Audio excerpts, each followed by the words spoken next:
ఇప్పుడు అవన్నీ అక్కర్లేదు అనుకోండి, వాళ్ళకేముంది మనకేముంది, వాడేమి ఇస్తాడు బిచ్చం, మనం ఏం పుచ్చుకుంటాం, అది చాలు.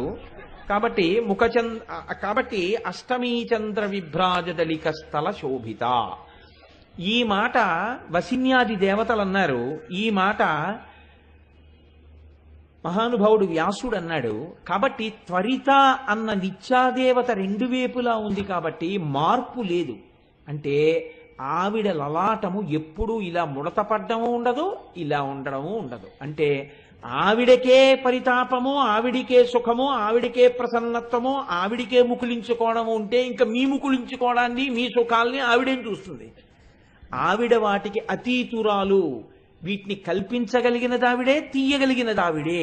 అందుకని ఈ శక్తి ఇయ్యగలిగినటువంటి అమ్మ కనుక ఆమె లలాటం అలా ఉంటుందని మనకి చెప్పడం, మనం దాన్ని తెలుసుకుని ఆ స్థితిని పొందుట కొరకు.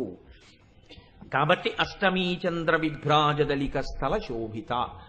అయితే గమ్మత్తు ఎక్కడొచ్చిందంటే శంకర భగవత్పాదుల యొక్క ప్రజ్ఞ వేరు. ఆయన మహాపురుషుడు. నేను ఎన్ని మాటలు చెప్పినా ఆ మాట కన్నా నా దగ్గర ఇంకా మాటలు ఉండవు. ఆయన అన్నారు, ఇది బాగా జ్ఞాపకం పెట్టుకోవడానికి మీరు ఆయన ఇంకొక ఉపమానం ఇచ్చారు. ఈ గుర్తు పెట్టుకోవడం అనేదండి, మీరు ఎప్పుడైనా వీడు ఎందుకన్నాడు ఈ మాట అని ఒకసారి బాగా మీరు రోజు పరిశీలన చేయండి చంద్రబింబాన్ని, మీకు కొన్ని విషయాలు కనిపెడతారు. మీరు ఏముందండి ఎప్పుడూ చూసే చంద్రబింబమే కదా అనుకోకండి. శుక్లపక్షంలో ఉండేటటువంటి తదియ నాటి చంద్రబింబాన్ని మీరు చూడండి, అష్టమి నాటి చంద్రబింబాన్ని మీరు చూడండి, ఎంత తేడా ఉంటుందో మీరు గమనించండి. తదియ నాటి చంద్రబింబాన్ని మీరు బాగా గమనించి అలా చూడండి. మీరు సూర్యుడిని చూడలేరు, చంద్రుణ్ణి చూడగలరు. మీరు తదియ నాటి చంద్రవంక వంక చూస్తే అమ్మవారి కిరీటం మీద ఉన్న చంద్రరేఖ చూసినట్టు. ఇప్పుడు మీరు దాన్ని పట్టి పట్టి చూస్తే మీకు ఒక విషయం కనపడుతుంది. ఏమిటి కనపడుతుంది? ఇలా ఒక్క గీత ఒక్కటే ఉండదు. దీనితో పాటుగా కంటికి కనపడనటువంటి ఒక సన్నటి గీత ఒకటి ఉంటుంది, ఇలా గుండ్రంగా. బింబం ఎలా పెరుగుతుందో ఆ పెరిగేటటువంటి గీత ఒకటి కనపడుతుంటుంది తదియనాడు. ఇందులోకి పెరుగుతుంది. అష్టమి నాడు చూడండి, ఆ గీత కనపడదు, ఆ గీత ఉండదు, పెరగడం మొదలు పెడుతుంది. ఇది చంద్రబింబం పెరుగుదలని మీరు చాలా జాగ్రత్తగా గమనిస్తే మీకు ధ్యానమునందు దర్శనం చేయడానికి యోగ్యమైన ఎన్నో విషయాలు బయటకు వస్తాయి. పైగా మీరు ఎన్నో ప్రయోజనాలు పొందుతారు చంద్రబింబాన్ని దర్శనం చేస్తూ ఉండడం వల్ల. కాబట్టి మీరు చేసే ప్రయత్నం చేయండి. చేసిన తర్వాత మీకు తెలుస్తుంది. ఇప్పుడు నేను మామూలుగా చెప్పిన ఇవన్నీ అలా ఉంటాయా అని మర్చిపోతారు. మీరు చేస్తూ వెడితే మీకు ఎన్నో కొత్త విషయాలు ద్యోతకం అవుతాయి. ఈ మాట మీరే నాకు చెప్తారు, ఇలా ఇలా ఉంది కోటేశ్వరారు అని. కనుక ఇది మనం మరిచిపోతామేమోనని శంకరాచార్యుల వారు గమ్మత్తు చేశారు. హాస్యం కోసమైనా ఓసారి చూస్తాడు, చూపిస్తాడు అని. ఆయన అన్నారు, అసలు అమ్మా చంద్రుడు పెరగడం ఏమిటి, చంద్రుడు తరగడం ఏమిటి? అసలు చంద్రుడే లేడు అవతల అమ్మన్నారు. ఇది అసలు చాలా ఆశ్చర్యకరమైన సిద్ధాంతం. అసలు చంద్రుడు లేడు అన్న సాహసం ఎవరూ చేయలేదు, శంకర భగవత్పాదులు కూడా చెయ్యలేరు. కానీ మన్ని ఉద్ధరించడానికే శంకరాచార్యులు వారి మాట అన్నారు. ఇలా అంటే మనం రోజు తరిగిపోతున్న చంద్రబింబాన్ని, పెరిగిపోతున్న చంద్రబింబాన్ని చూస్తాం. చూస్తున్నప్పుడు మనకి అందులో ఉన్నటువంటి చిత్రాలు ద్యోతకం అవుతాయి. అవి ద్యోతకం అయిన తర్వాత మనం ఇలాంటి దర్శనాలు కూడా పొందుతాం. పొందిన తర్వాత మన పరితాపం ఉపశమిస్తుందని ఆయన ఒక గొప్ప శ్లోకం ఒకటి ఇచ్చారు. ఆయన అన్నారు, కళంక కస్తూరి రజనికర బింబం జలమయం. ఎంత గమ్మత్తైనటువంటి మాటలు వేస్తారో చూడండి ఆయన. అసలు అమ్మ చంద్రబింబం ఎక్కడుందమ్మా? చంద్రబింబం లేదు, అది గరుడమణి పూసలతో చేయబడినటువంటి ఒక పెట్టె ఎక్కడుందమ్మా అన్నారు ఆయన. గరుడమణి పూసలతో పెట్టె చేశారనుకోండి, దానికి ఒక గమ్మత్తు ఉంటుంది. ఏమిటా గమ్మత్తు అంటే లోపల ఉన్న వస్తువులు పైకి కనపడతాయి. ప్లెయిన్ గ్లాస్ అని, ఒపేక్ గ్లాస్ అని రెండు ఉంటాయి ఇంగ్లీష్లో. ప్లెయిన్ గ్లాస్ అంటే లోపల ఉన్న వస్తువు పైకి కనపడుతుంది. ఒపేక్ గ్లాస్ అనుకోండి, లోపల ఉన్న వస్తువు పైకి కనపడదు. అలా కనపడకుండా ఉన్న అద్దం అయితే దర్శనీయము కాదు. లోపల ఉన్నది కనపడితే సాధారణమైనటువంటి అద్దం. గరుడమణి పూసలతో చేసిన పెట్టె లేదా ఒక కుప్పే లోపల ఉన్నవి కనపడతాయి. లోపల ఉన్నవి ఎలా కనపడతాయి? ఏ వస్తువు ఏదో కనపడదు, కానీ ఎంత ఉన్నాయో కనపడతాయి. అంటే ఇది ఎలా ఉంటుంది అంటే, మీకు నేను తేలిగ్గా చెప్పాలి అంటే, కొంచెం దట్టమైనటువంటి అద్దం కలిగినటువంటి సీసాలో మీరు నూనె పోశారనుకోండి, నూనె ఎంతవరకు ఉంది చూడవలసి వచ్చింది అనుకోండి, ఇలా చూడగానే కనపడదు. కొంచెం వెలుతురులోకి తీసుకెళ్లి ఇలా పెడితే ఖాళీ అయిపోయింది అని ఎక్కడ వరకు ఉందోనూ కనపడుతుంది. అలా ఆకాశంలో ఒక గరుడమణి పూసల పెట్టి ఉందిట. ఇప్పుడు ఆ పెట్టె మీద సూర్యకాంతి పడుతుంటుంది, చంద్రకాంతి ఉంది కాబట్టి ఆ పెట్టెలో తరిగిపోతున్న సామాను పెరుగుతున్న సామాను కనపడుతున్నాయిట.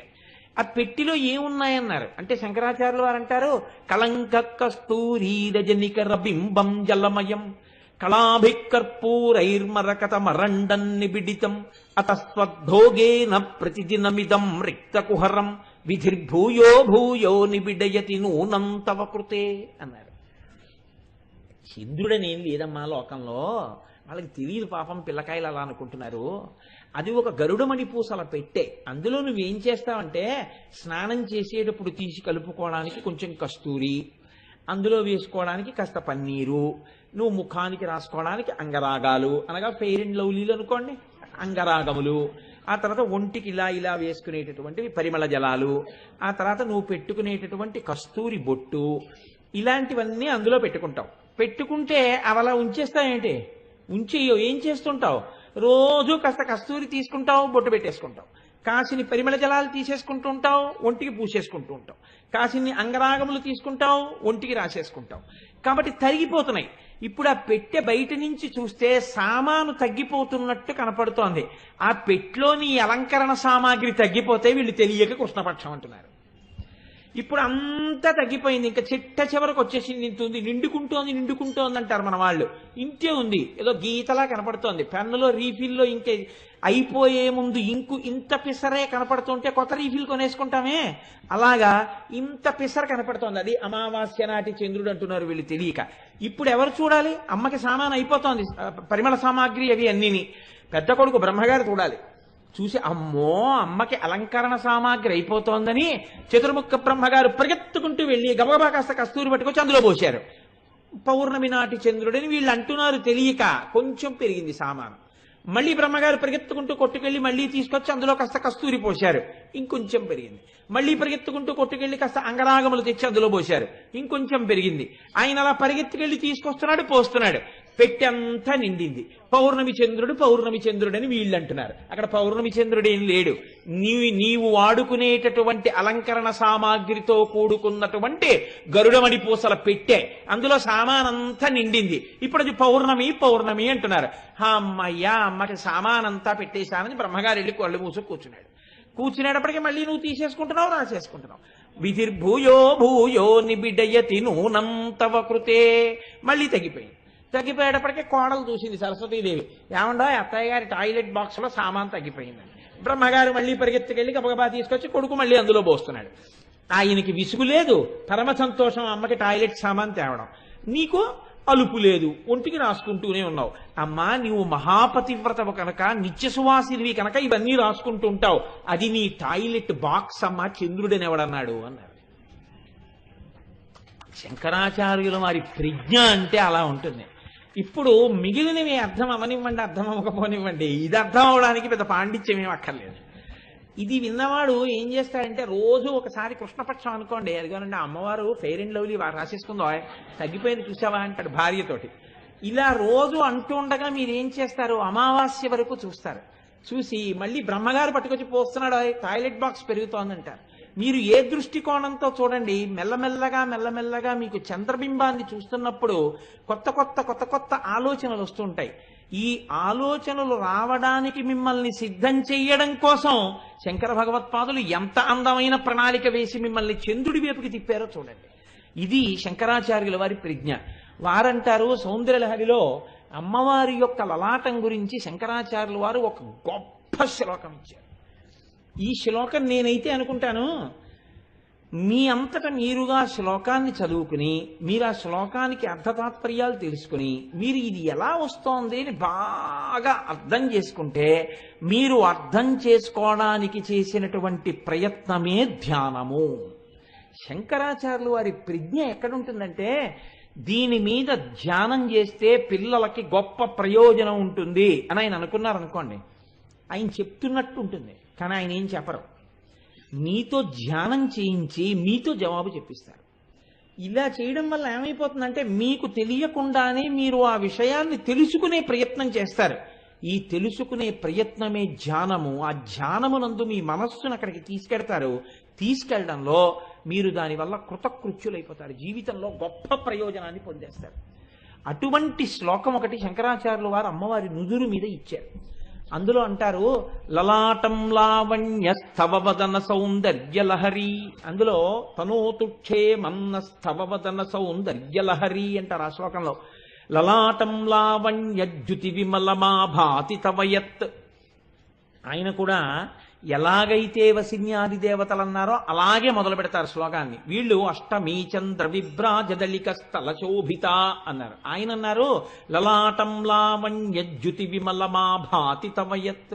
ద్వితీయం తన్మన్యే మకుటఘటితం చంద్రశకలం విపర్యాసన్యాసాదుభయ ఉభయమపి సంభూయ చ మిదః సుధాలేపస్యూతి పరిణమపి రాకాహిమకరః అన్నారు. రాకాహిమకరః శంకరాచార్యుల వారి ప్రయోగం అది. హిమకరః అన్న నామం అంటే శంకర భగవత్పాదులకి ఎంత ఇష్టమో అనిపిస్తుంటుంది నాకు ఆ సౌందర్యలహరి చదువుతున్నప్పుడు. ఆ హిమకర హిమకర అన్న మాట ఎక్కువ వాడతారు. అందుకే చూడండి, ఇందులో ఆయన అంటారు, ఒక చిత్రమైనటువంటి ప్రతిపాదన ఒకటి చేస్తున్నారు శంకరాచార్యుల వారు. ఇది మీరు జాగ్రత్తగా పట్టుకోగలిగితే అష్టమి నాటి వరకు ఉండకుండా మీరు ఉత్తర క్షణంలో అమ్మవారి యొక్క లలాటమును కిరీటము మీద చంద్రనేఖని అమ్మవారి యొక్క మొత్తం ముఖాన్ని చూడగలిగిన శక్తి శంకరాచార్యుల వారు మీకు ఇచ్చేస్తున్నారు. 3 శక్తులను ఏకకాలమునందు మీకు ఇస్తున్నారు.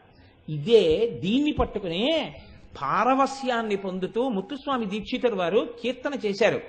కంజదలాయతాక్షి రాకా శశివదని అంటూ, రాకా శశివదని శంకరాచార్యుల వారిది ఆ ప్రయోగం. రాకా హిమకరః అని శంకరాచార్యుల వారు అన్నారు. రాకా హిమకరః అంటే పూర్ణచంద్రుడు అని. రాకా శశివదని అంటే పూర్ణచంద్రుడి వంటి ముఖము కలదానా అని ముత్తుస్వామి దీక్షితర్ అన్నారు. దీక్షితర్ ఎంత స్థాయికి వెళ్ళారంటే, నేను అందుకే కొంచెం బాధతో మాట్లాడవలసి వచ్చింది వాళ్ళ త్యాగరాజ స్వామి గురించి. ఆ భక్తి అలవాటు చేసుకుని కీర్తనలు పాడండి అని నేను చెప్పడానికి కారణం అదే. దీక్షితర్ వారు కంచి క్షేత్రంలో కామాక్షి అమ్మవారి ముందు కూర్చున్నారు. కూర్చుని ఉంటే శిష్యులందరూ చుట్టూ కూర్చుని, మీరు మాకు ఇంకా ఇది నేర్పాలి అది నేర్పాలి, మీరు ఇలా పాడితే ఇంకా ఇలా కీర్తన పాడితే బాగుంటుంది అంటుంటే ఆయన అన్నారు, ఇంకా ఇలా ఎన్నాళ్ళు కీర్తనలు పాడను అన్నారు. అంటే ఆయనకి ఇంకా ఇలా పాడడంలో ఆ బ్రహ్మానందంలో అమ్మవారిని చేరిపోవాలన్న కోరిక కలిగింది. ఇది నాదోపాసన అంతే. అమ్మవారికి వినపడింది ఆ కోరిక. ఆయన తంబురా పట్టుకుని కీర్తన పాడుతూ, కీర్తన పాడడం అంటే రాసుకు పాడేవారు కాదు వాగ్గేయకారులు.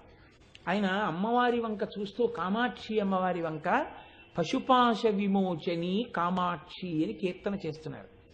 పశుపాశ విమోచని అని కీర్తనలో ఆలాపన చేసి ఆ మాట అన్నారు ఆయన. కామాక్షి అని అమ్మవారి వంక చూశారు. అలాగే కూర్చున్నారు గురువుగారు. గురువుగారి చేతిలో ఉన్న తంబురా జారిపోయింది. శిష్యులు ఏమిటి గురువుగారు పాడటం లేదని దగ్గరికి వెళ్ళారు. అలా చూస్తున్నటువంటి దీక్షితర్ అమ్మవారిలోకి కలిసిపోయారు. ఉత్తర క్షణంలో అమ్మవారు అనుగ్రహించేసింది. నేను మీకు పరమ సత్యం చెప్తున్నాను, ఇంత పవిత్రమైన వేదిక మించి నాకు అబద్ధాలు చెప్పవలసినంత దౌర్భాగ్యం నాకు లేదు. అమ్మవారి విషయంలో మీరు చేసిన ధ్యానం సద్య ఫలితం ఉత్తర క్షణంలో మీకు ప్రయోజనాలు ఇచ్చేస్తుంది. అంత శక్తివంతమైనవి ఇంకొకటి లేవు. అంత ప్రసన్నమూర్తి అమ్మ. అందుకనే శంకర భగవత్పాదులు ఎంత తాపత్రయపడ్డారో ఈ జాతి కోసం. సౌందర్యలహరి అందుకు ఇచ్చారు ఆయన. ఆయన అంటారు, లలాటం లావణ్యద్యుతి విమలమా భాతి తవయత్. అసలు ఏమి మహానుభావుడండి, ఏమి మాటలు పడతాయండి. విమలం అంటారు. విమలం అంటే ఆ నుదురు మట్టితో లేదు, చెమటతో లేదు. చెమట మట్టి ఈ రెండు ఎక్కడుంటాయి అంటే మొదట నుదుటి మీద పడతాయి. యోగశాస్త్రం గురించి ఉపోద్ఘాతం ఉంది. మా దొరగారికి బాగా తెలిసి ఉంటుంది. యోగా చేసే వాళ్ళ గురించి మొట్టమొదట ఒక మాట చెప్తారు. యోగా ఎంతవరకు చెయ్యాలి, లేదా ఒక వయస్సు దాటిన వాళ్ళు వ్యాయామం చేసేటప్పుడు ఎంతవరకు చెయ్యాలి అన్నదానికి ఇతరమైనటువంటి బడలికని గుర్తుపట్టలేకపోతే లోపల ఉన్నటువంటి ముఖ్యమైనటువంటి అవయవాలు డస్సిపోకుండా శక్తిని పొందడం వరకు వ్యాయామం చేయాలి తప్ప అవి డస్సిపోయేటట్టు వ్యాయామం చేయకూడదు. అది ఎలా తెలుస్తుంది అని అడిగారు. నుదుటి మీద చెమట బిందువు వచ్చే వరకు అని చెప్పారు. నుదుటి మీద చెమట బిందువు పట్టిందనుకోండి ఇంకా వ్యాయామం చెయ్యవద్దు అని శరీరం చెప్పినట్టు. బాడీ లాంగ్వేజ్ అని ఉంటుంది. బాడీ లాంగ్వేజ్ అంటే శరీరం మాట్లాడుతుంది. Pain is a language of the body. నొప్పి అనేది శరీరము యొక్క మాట. ఏదో తేడా వచ్చిందనుకోండి, మీరు దానికి హాజరు కారు, అప్పుడు శరీరం మాట్లాడుతుంది. ఇక్కడ తేడా వచ్చింది, నువ్వు దీన్ని పట్టించుకోవట్లేదు, ఇక్కడ నేను ఇబ్బంది పడుతున్నాను, వ్యవస్థలో ఇక్కడ ఒక దోషం ఏర్పడింది, నువ్వు దీని గురించి పట్టించుకో అని చెప్తుంది. ఈ పట్టించుకో అని చెప్పడమే నొప్పి. అప్పుడు మీరు వైద్యుడి దగ్గరికి వెడితే ఎక్కడ నొప్పి అక్కడ ఎక్స్రే తీసి ఇక్కడ ఏదో అరిగిపోయిందో ఇక్కడ ఏదో కరిగిపోయిందో అని చెప్తారు. ఎందుకంటే ఆయన యందు ఈశ్వరాంశ ఉంటుంది కాబట్టి. వైద్యుడు సాక్షాత్తు ఈశ్వరుడు అని చెప్పింది శాస్త్రం. వైద్యో నారాయణో హరి వేద్యో వైద్య సదాయోగి ప్రథమో దైవ్యోభిషకో. వేదం 1కి 10 మార్లు ఒక డాక్టర్ అవ్వాలి అంటే ఈశ్వరుడి యొక్క అనుగ్రహం పరిపూర్ణంగా వ్యక్తిలో ప్రవేశిస్తే అతడు వైద్యుడవుతాడని చెప్తోంది. అందుకే బహుశా ఏ వృత్తిని వేదం అంతగా శ్లాఘించలేదు. అంత శ్లాఘించింది వైద్య వృత్తినే శ్లాఘించింది. అందుకే వైద్యుడు అనేటప్పటికీ నమస్కార యోగ్యుడు ఆయన. కనుక చూడండి, ఇప్పుడు నుదుటి మీద మనకి చెమట పడుతుంది. ఎందుకంటే మనం ఎప్పుడూ ఏదో బడలిపోతుంటాం. అలిసిపోవడంలో చెమట ఎక్కువ ఎక్కడ పడుతుందంటే నుదుటి మీద పడుతుంది. నుదుటి మీద పట్టేటటువంటి చెమట చేత వెంటనే దుర్గంధ భూయిష్టమవుతుంది. నుదురు చెడ్డవాసన వస్తుంది. కానీ అమ్మవారి యొక్క నుదురు ఎలా ఉంటుంది? విమలం. ఎప్పుడు దాని మీద ఏ విధమైనటువంటి ధూళితో కూడి ఉండదో, ప్రసన్నంగా చక్కగా ఉంటుంది. లలాటం లావణ్య. లావణ్యము అన్న మాటకు అర్థం ఏమిటో తెలుసా అండి?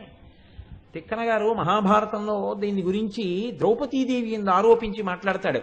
ఎలదీవ గప్పిన ఎలవి పరాగంబు క్రియమేనమిది రిణువొప్ప అంటాడు. కీచకుడు ఆవిడ్ని పట్టి లాగేటప్పటికీ ఆవిడ వయస్సు చాలా పెద్దదే. కానీ ఆవిడ పట్టి లాగితే నేల మీద పడిపోతే ద్రౌపదీదేవి ఎంత అందంగా ఉంది అంటే లేతయాలుక తీగ నేల మీద పడి మట్టెంటుకుంటే ఎంత అందంగా ఉంటుందో కింద పడిన ద్రౌపది అంత అందంగా ఉంది అన్నారు. ఎందుకని?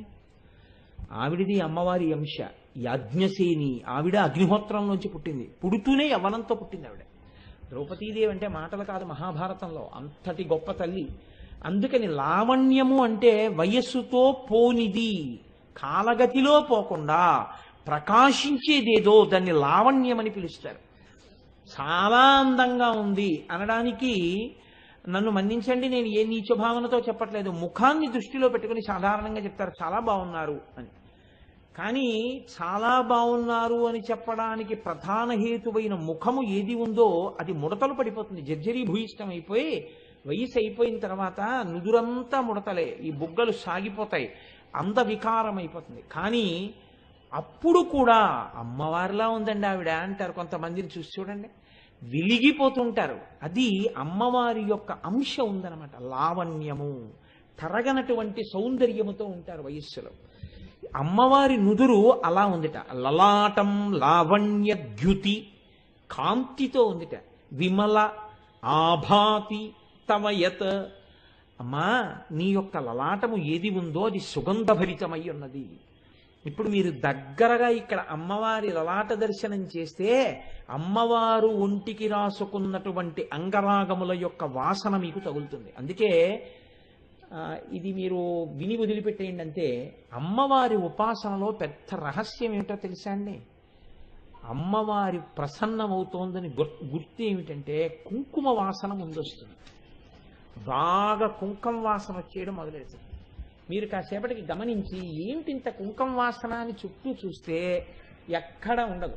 లేదా అమ్మవారు అనుగ్రహిస్తే ప్రయత్నపూర్వకంగా అక్కడెక్కడ కుంకం పడినది ఇంత కుంకమైనా అందులోంచి నాసాపుటములు అదిరిపోయే కుంకం వాసన వచ్చేస్తుంటుంది. అంటే అమ్మవారు అక్కడే ఉండి అనుగ్రహించేస్తోందని గుర్తు. ఇది ధ్యానమగ్నులైన వారికి మాత్రమే తెలుస్తుంది రహస్యం. కాబట్టి అమ్మవారి అనుగ్రహం ఒకటి లోకంలో మీరు బాగా జ్ఞాపకం పెట్టుకోండి. హనుమ యొక్క అనుగ్రహం ఒకటి. ఈ రెండు చాలా తొందరగా వచ్చేస్తాయండి, చాలా తొందరగా కనపడతాయి. ఎక్కువ సమయం పట్టదు, చాలా తొందరగా అమ్మవారు అనుగ్రహించేస్తుంది. తల్లి తల్లే, అమ్మ అమ్మే. కాబట్టి చూడండి, లలాటం లావణ్యద్యుతి విమల మాభాతి తవయత్ ద్వితీయం తన్మన్యే మకుటఘటితం చంద్రశకలం.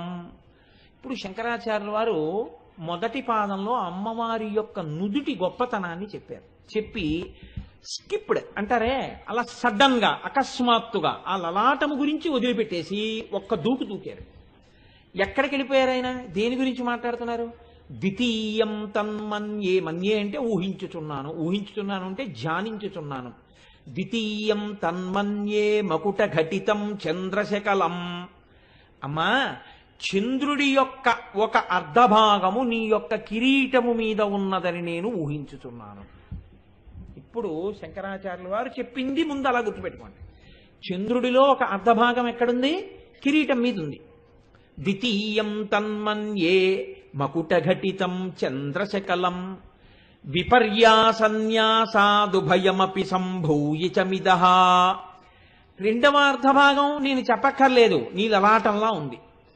కానీ అమ్మా, ఈ రెండూ కలిపితే పూర్ణబింబం అవ్వట్లేదు. అందుకని ఈ రెండింటినీ విపర్యాసన్యాసాదుభయమపి, ఈ రెండింటినీ తిరగేయాలి, తిరగేసి కలపాలి. కలిపి అంటిస్తే పూర్ణచంద్రబింబం అవుతోంది.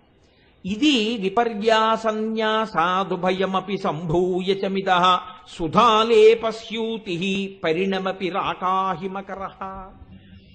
ఇలా కానీ ఎవడైనా ఇక్కడ అంటించగలిగితే ఉత్తర క్షణంలో వాడి మీద అమృత బిందువులు పడుతున్నాయి. ఇది శంకరాచార్యుల వారి యొక్క ప్రజ్ఞ. ఇప్పుడు ఆయన చెప్పారా చెప్పలేదా? చెప్పారు, చెప్పలేదు కూడా. పూర్తిగా చెప్పలేదు, పూర్తిగా చెప్పకుండా ఉండలేదు. కానీ దీన్ని మీరు పట్టుకోగలిగారనుకోండి, దీన్ని మీరు పట్టుకోగలిగితే మీకు 3 చంద్ర సంబంధమైన అమ్మవారి దర్శనాలు పూర్తయిపోతాయి ఆ శ్లోకంలో. ఇది ఎలా అయిపోతాయంటే, దీన్ని మీరు ఇంకా బాగా ధ్యానం చేయగలిగితే ఈ లోపలే మీకు అమ్మవారి అనుగ్రహం ఉత్తర క్షణంలో కలుగుతుంది. మీరు ఎక్కడ కూర్చున్నా అలా చేసేయగలిగిన శక్తికి వెళ్ళిపోతారు. అలా చేసి పెద్దలు పరిష్కారములను సాధించారు. అలా చేసి ఒక సమస్య వస్తే సమస్యకి విరుగుణ్ణి కూడా ఎక్కడి నుంచి వస్తోందో కనిపెట్టేశారు వాళ్ళు. ఒకరి పరితాపములకు ఉపశాంతి వేరొక చోటు నుంచి ఎక్కడి నుంచి వస్తోందో కనిపెట్టేవారు. మీకు నేను ఒక ఉదాహరణ చెప్తాను. పరమాచార్య స్వామి వారు ఒకనాడు నిలబడి ఉన్నారు. దర్శనం చేసుకున్న వాళ్ళందరూ అదొక అద్వితీయ సౌందర్యం. అద్వితీయ సౌందర్యం అంటే అందరిలా ఉన్న సౌందర్యం కాదు, అమ్మవారి ఉపాసన చేత వచ్చే సౌందర్యం. అది ద్యుతి, కాంతి. అది శరీర సంబంధంగా ఉండదు. ఆ లోపల ఉపాసనా శక్తి విభూతిగా ప్రకటనమవుతూ ఉంటుంది. ఆయన కాంతి చూస్తూ నిలబడి ఉన్నారు. ఇంతలో ఒక ఆడిటర్ గారు ఒక ఆయన దగ్గరికి వచ్చి నమస్కారం చేసి 24 స్వర్ణ మారేడు దళములను ఆయన దగ్గర పెట్టి నమస్కారం చేశారు. పరమాచార్య పుల్లతో తోస్తారు, పుల్లతో తీస్తారు, తని ముట్టుకోరు ఎక్కువ. వాటిని తీసుకుని ఎడం చేతిలో పట్టుకున్నారు. 24 బంగారు మారేడు దళాలను పట్టుకున్నారంటే సాధారణంగా ఎవరికో ఇవ్వడమో ఏదో ఉంటుంది కాబట్టి అందరూ చూస్తున్నారు. ఎవ్వరికి ఇవ్వలేదే. ఓ అరగంట అయిపోయింది, 45 నిమిషాలు అయిపోయింది, గంట అయిపోయింది. ఇంతలో పరమ నిరుపేదలైనటువంటి 24 మంది భక్తులు మహారాష్ట్ర నుంచి వచ్చారు. ఈ 24 దళాలు ఆయన చేతిలో పట్టుకునేటప్పటికీ వాళ్ళు కొన్ని కిలోమీటర్ల దూరంలో ఉన్నారు. ఈయన పట్టుకున్న గంటకి వాళ్ళు వచ్చారు. వచ్చి, మహానుభావ, మీరు ఒకసారి అఖండ భారతాన్ని దర్శనం చేస్తూ మా రాష్ట్రానికి వచ్చారు, మా కుగ్రామం మీదుగా వెళ్ళారు. అప్పుడు మీ దర్శనం చేసుకున్నాం. మళ్ళీ మీ దర్శనం చేసుకోవాలని ఉవ్విళ్ళు ఊరుతున్నాం. మీరు మళ్ళీ ఈ ప్రాంతంలో ఉన్నారని తెలిసి మీ దర్శనానికి వచ్చాం. మళ్ళీ నాళ్ళకి మిమ్మల్ని చూడగలిగాం. మా మనస్సు ఆనందంతో నిండిపోయిందని వాళ్ళకేం తెలియదు. నిరుపేదలు నేల మీద పడి నమస్కారాలు చేశారు. చేసి పాపం అయిపోయింది, వాళ్ళు వచ్చిన పని చూసేశారు, పొంగిపోయారు. అమాయకులైన భక్తులకి కోరికలు ఉండవండి, చూసి వెళ్ళిపోవడానికి వచ్చామంటారు వాళ్ళు. అందుకని వాళ్ళు వెళ్ళిపోతూ వెళ్ళిపోతూ, అయ్యా మాకు మీరు అస్తమానం ఇలా రాలేం కదా, మీరు మా దగ్గరికి రాలేరు కదా, మీరు మాకు గుర్తుండిపోవడానికి మాకు ఏదైనా కృప చెయ్యరా అన్నారు. వెంటనే ఎడంచేతిలో ఉన్నవి తీసి ఒక్కొక్కరికి ఒక్కొక్కటి ఇచ్చారు. వచ్చినవి 24, వచ్చిన వాళ్ళు 24. వాళ్ళకి స్వర్ణ మారేడు దళాలు వెళ్ళాయి. ఆ మారేడు దళమే చంద్రశేఖర పరమాచార్య. ఇది అమ్మవారి యొక్క ఉపాసన చేసిన వారి యందు ప్రకాశించేటటువంటి విభూతి. వారు ఆ స్థితిని చేరుకుంటారు. అయిందానికి కాందానికి అలా ఏం వాడరో, ఏమీ తెలియనట్టు ఉంటారు, కానీ ఆ అనుగ్రహాన్ని పొందుతారు అమ్మవారి అనుగ్రహంతో. కాబట్టి శంకర భగవత్పాదులు మనకి మన పరితాపోపశమనము కొరకు ఇవాళ ఒక పెద్ద ప్రయోగం ఆయన ఇస్తున్నారు. లలాటం లావణ్యద్యుతి విమలమా భాతి తమయత్. ఇప్పుడు ఇక్కడ వరకు మీకు బాగా అర్థమైపోయింది కదండి, ఎందుకంటే నేను ముందే అష్టమీ చంద్ర విభ్రాజలేక స్థల శోభిత చెప్పేశాను కాబట్టి అది చెప్పేటప్పుడు మీకు కిరీటం మీద ఉన్న చంద్రరేఖ కూడా నేను చూపించేశాను కాబట్టి ఇప్పుడు చూడండి, అమ్మవారి యొక్క లలాటము ఏ పక్షంలో ఉన్నటువంటి అష్టమి నాటి చంద్రబింబంలా ఉంది? కృష్ణపక్షం. కృష్ణపక్షంలో ఉన్నటువంటి చంద్రబింబంలా ఉంది కాబట్టి ఇలా ఉంది కదండి, ఇలా. శంకరాచార్యులు వారు అంటున్నారు కృష్ణపక్షంలో ఉన్న చంద్రబింబం ఇలా ఉంది. ఆ పైన ద్వితీయం తన్మన్యే మకుట ఘటితం చంద్రశకలం, రెండో పక్షంలో ఉన్నటువంటి చంద్రబింబం కిరీటంలో ఉందంటున్నారు శంకరాచార్యులు వారు. రెండో పక్షం ఏది? కృష్ణపక్షం కాంది, శుక్లపక్షం. కృష్ణపక్షంలో ఇలా ఉంటే శుక్లపక్షంలోది అలా ఉంది. ఇప్పుడు పూర్ణ చంద్రబింబం చేయాలనుకోండి, కృష్ణపక్షంలో ఉన్న అష్టమి నాటి బింబం, శుక్లపక్షంలో ఉన్న అష్టమి నాటి బింబం రెండు ఇలా కలిపేశారనుకోండి, కలిపేస్తే పూర్ణచంద్రబింబం అయిపోవాలి కదా. కానీ అవుతుందా? అవదు. ఎందుకు అవదు? ఇక్కడ ఇబ్బంది వచ్చింది ఒకటి, ఇంకా నేను లేవక తప్పదేమో. ఇక్కడ ఇలా ఉంది, ఇక్కడ ఇలా ఉంది కదండి, ఏమ్మా? ఇక్కడ ఇలా ఉండి ఇక్కడ ఇలా ఉన్నప్పుడు ఈ రెండు అష్టమి నాటి చంద్రబింబాలే అయినా ఈ రెండిటిని మీరు తీసుకొచ్చి ఇలా కలిపితే ఇవి ఇలాగా ఉంది కాబట్టి ఇలా ఎలా అవుతుంది? అవదు. అందుకని శంకరాచార్యుల వారు అన్నారు విపర్యాసన్యాస, ఈ రెండిటిని తిరగేయాలన్నారు.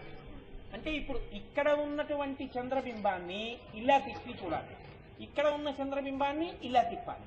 ఈ రెండు కలిపారనుకోండి, 4 కోణాలు అంటుకుంటే ఏమైంది? పూర్ణ చంద్రబింబం అమ్మవారి ముఖం అయిపోయిందయా. మీకు అర్థమయ్యేట్టు చెప్పగలిగానేమో అని నేను అనుకుంటున్నాను. విపర్యాసన్యాసాదుభయమపి సంభూయ చమిదః. ఇక్కడ వరకు బాగుందండి. ఇప్పుడు మీకు 3 దర్శనాలు అయ్యాయి. ఒకటి కిరీటంలో ఉన్నటువంటి చంద్రరేఖ, ఒకటి లలాటమునందున్న చంద్రరేఖ, 3 రెండిటిని తిరగేసి కలపడం వల్ల వచ్చినటువంటి పూర్ణ చంద్రబింబం. ఒక్క చంద్రుణ్ణి అడ్డుపెట్టి 3 దర్శనాలు శంకరాచార్యుల వారు చేయిస్తున్నారు. ఇప్పుడు చంద్రుణ్ణి రోజు చూడడం మీకు వస్తే మీరు ఈ దర్శనాల్ని లోపల చేయగలుగుతారు ధ్యానంలో. ఇది శంకరాచార్యుల వారు ఈ జాతికి చేస్తున్నటువంటి ఉపకారం. ఇందులో ఆయన అంటున్నారు బానే ఉంది, కానీ ఇలా ఉన్నదాన్ని ఇలా తిప్పావు, ఇలా ఉన్నదాన్ని ఇలా తిప్పావు, ఇప్పుడు ఈ రెండూ తెచ్చి అంటించావు. ఏం పెట్టి అంటిస్తావు? జిగురు రాస్తావా, లేకపోతే అన్నం ముద్ద నలిపి అంటిస్తావా? ఏం పెట్టి అంటిస్తావు? వచ్చేది అమ్మవారి ముఖం. ఏం పెట్టి అంటిస్తే అంటుకుంటుంది అలాగా? అంటే శంకర్లు అన్నారు సుధాలేపస్యూతి, నువ్వు కొత్తగా జిగురు తేవక్కర్లేదు. ఆ చంద్రబింబంలోంచి అమృతపు చుక్కలు పడుతుంటాయి ఎప్పుడు. ఆ అమృతపు చుక్కే తీసి అంటించేస్తే పూర్ణ చంద్రబింబంలోంచి అమృతంతో అంటుకున్నది ఓడ్డ ఉండదు. అందుకని ఇప్పుడు అమ్మవారి ముఖం పూర్ణచంద్రబింబం అయితే అందులోంచి అమృతం స్రవిస్తూ ఉంటుంది. ఇప్పుడు నువ్వు ఇలా పెట్టానని దగ్గరగా చూడగానే ఈ అమృతం ఎవరి మీద పడింది? నీ మీదే పడింది. పడగానే అమ్మవారి ముఖము నుంచి స్రవించినటువంటి అమృత కిరణముల యందు నువ్వు తడిసిపోయావు. ఈ తడిసిపోతే ఎవడు ధ్యానమునందు అలా తడిసిపోయాడో వాడు ఉత్తర క్షణం ఇక మళ్లీ సంసారమునందు ప్రవేశించవలసిన అవసరము లేని, ఇక మళ్లీ జన్మనెత్తవలసినటువంటి అవసరము లేని మోక్ష స్థితికి వెళ్ళిపోతున్నాడు. పెద్ద పరితాపం జన్మయే కదండి. ఇక జన్మరాహిత్యం వైపుకి వెళ్ళిపోతున్నాడు. జన్మరాహిత్యం వైపుకు వెళ్ళిపోవడం ఎంత కష్టమైన దాన్నో అమ్మవారి ముఖమండల దర్శనము చేత 3 చంద్రబింబాలతో కలుపుతూ శంకరాచార్యుల వారు ఒక్క శ్లోకంలో మీకు దాన్ని సాధించి పెట్టారు. ఇది శాంకర ప్రజ్ఞ. మహానుభావుడు నిజంగా శంకరాచార్యుల వారి పేరు చెప్తే నమస్కరించకుండా ఎవడుండగలడు ఇప్పుడు చెప్పండి నాకు. కాబట్టి లలాటం లావణ్యద్యుతి విమలమాభాతి తమయత్ ద్వితీయం తన్మన్యే మకుటఘటితం చంద్రశకలం విపర్యాసన్యాసాదుభయమపి సంభూయ చమిదః సుధాలేపస్యూతి పరిణమపి రాకాహిమకరః. రాకాహిమకరః పూర్ణ చంద్రబింబం ఎలా ఉంటుందో అమ్మవారి యొక్క ముఖమండలము అటువంటి పూర్ణ చంద్రుడిలా ప్రకాశిస్తూ మీ మీద అమృతము కురిపిస్తూ చల్లని తల్లి అయి మీకు దర్శనం ఇచ్చినది, ప్రసన్నమూర్తి అయి. అందుకే మనం అంటామే చల్లని తల్లి అండి అమ్మవారు అంటాం. అమ్మవారిని చల్లని తల్లిగా చేశారు శంకరాచార్యుల వారు. ఎలా?